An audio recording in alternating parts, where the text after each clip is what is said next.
Hi there, I'm knowing English. Неге дұрыс емес? Не үшін? Like, love, hate, know, see етістіктері continuous формаларында қолданылмайды. Себебін бүгінгі сабақта айтатын боламын. Let's get started. Ағылшын тілінде етістіктердің екі түрі бар. Біріншісі action verbs болса, екіншісі stative verbs. Action verbs әрекет етістіктері. Мысалы, do, істеу, eat, жеу, run, жүгіру, write, жазу, play, ойнау және тағы да басқа. Олар қозғалыс, әрекетті білдіреді. Ал stative verbs күй сезім етістіктері. Мысалы, love, жақсы көру, hate, жек көру, know, білу, forget, ұмыту және тағы да басқа. Stative verbs жағдайды, сезімді, ойды, иелік етуді білдіретін етістіктер.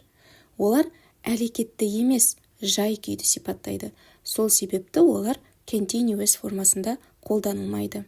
Сол үшін I am knowing English деп айту қате. Ал continuous формасына ing жалғанған етістіктерді айтамыз. Running, doing, eating. Action verbs present continuous пен қолданылады. Мысалы, I am eating now. Stative verbs present continuous пен қолданылмайды. Мысалы, I am loving him. Мен оны жақсы көріп жатырмын деп айтуға болмайды. Тек қана present continuous емес, past continuous, perfect continuous шақтарында да бұл етістіктер қолданылмайды. Present simple осы шақта I love chocolate. Мен шоколадты жақсы көремін деп айта аламыз, ал present continuous шағында I am loving chocolate деп айту қате. Сол сияқты she hates spiders. Ол өрмекшілерді жек көреді. She is hating spiders. Ол өрмекшілерді жек көріп жатыр деп айту қате. I know the answer. Мен жауапты білемін. I am knowing the answer. Мен жауапты біліп жатырмын деп айту қате. Себебі I love chocolate. She hates spiders. Бұл ұзақ уақытқа созылатын сезім. I know the answer. Бұл қазірдің өзінде белгілі бір факт, әрекет емес. Сонымен continuous, яғни ing формасы тек іс-әрекет жүріп жатқанда қолданылады. Мысалы, I am eating, мен жеп жатырмын. I am walking, мен жүріп бара жатырмын. Stative verbs, яғни күй сезім етістіктерін былай топтауға болады. Сезім эмоцияға жататын етістіктер. Love, жақсы көру, like, ұнату, hate, жек көру, prefer, артық көру, want, қалау, need, қажет ету. Ойлау, пікірге жататын етістіктер. Know, білу, understand, түсіну, believe, сену, think, ойлау. Иелікті білдіретін етістіктер. Have, бар болу, own, иелену, belong, тиесілі болу. Қабылдау, see, көру, hear, есту, smell, иіс сезу, taste, дәмі бар болу.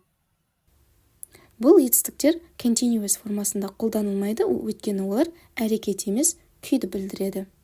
Кейбір етістіктердің екі мағынасы бар. Мысалы, have. I have a car. Менің көлігім бар. I am having lunch. Мен түскі ас ішіп жатырмын. Think, ойлау. I think she is kind. Ол мейірімді деп ойлаймын. I am thinking about my homework. Мен қазір үй жұмысымды ойлап отырмын. See. I see a bird. Мен құсты көріп тұрмын. I am seeing my doctor tomorrow. Мен ертең дәрігеріммен кездесейін деп жатырмын. Бұл кездесу жоспары. Бұл етістіктердің екі мағынасы бар. Қаласаңыз, stative етістіктердің және екі мағынасы бар етістіктердің толық тізімі бар кітапшаны төмендегі сілтеме бойынша жүктеп алсаңыз болады. Енді жаттығу жасап көрейік. Дұрыс па, әлде дұрыс емес па? I'm knowing the answer. Қатесін тауып көріңіз. She loves swimming. They are hating spiders. We believe you. He is having a shower. Жауаптарын төменге жазсаңыздар болады, міндетті түрде тексеремін. Осымен бүгінгі сабағымыз аяқталды. Келесі сабақта кездескенше. Бай-бай.